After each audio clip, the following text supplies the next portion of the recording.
I'm going to give you a memory right now. When you were 5, you got lost in a shopping mall. You cried. An older man, wearing a flannel shirt, found you. He held your hand until your mother came running. None of that happened. You know it didn't happen. So why does your brain already have a picture of the flannel shirt? In the 1990s, a psychologist named Elizabeth Loftus ran an experiment. That should probably have been illegal. She gathered volunteers and gave each one a booklet containing 4 short stories from their childhood. The stories came from their own families. Real events. Verified. Except one of them wasn't. One story, the one about getting lost in a mall, had been invented. The family confirmed. This never happened. Not once. The volunteers read all 4, and then they were asked to remember.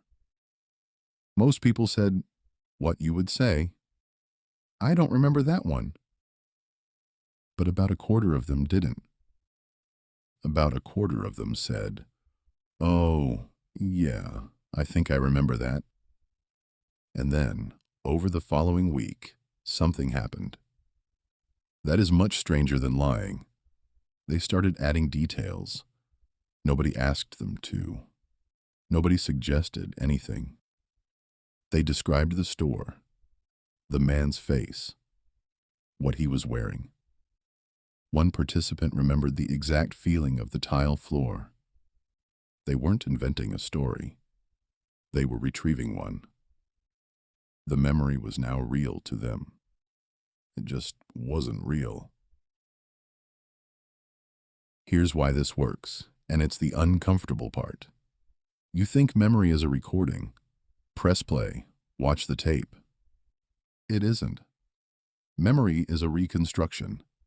Every time you remember something, your brain rebuilds it. Out of fragments, a sound, a smell, a feeling, a guess.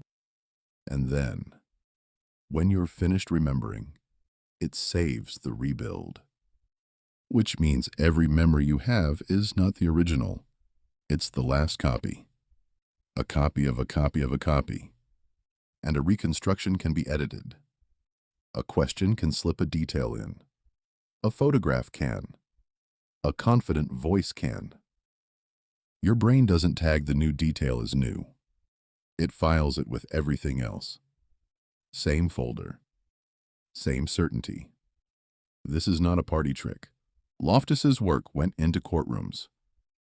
Because eyewitness testimony, the most persuasive evidence there is, a person pointing across a room and saying, "It was him," turned out to be built from exactly the same material. An interviewer asks a leading question. A witness rebuilds. The rebuild gets saved. And now, the witness is certain. Not lying. Certain.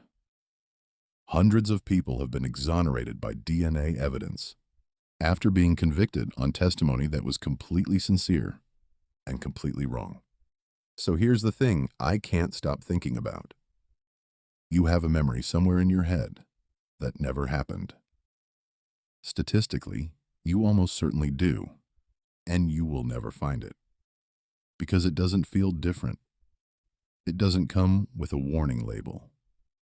It feels exactly as solid as the day you were born, the face of someone you loved, the tile floor of a store, where you were never lost. Your brain isn't lying to you. It's doing its best with what it has, and it would rather give you a story than give you a gap.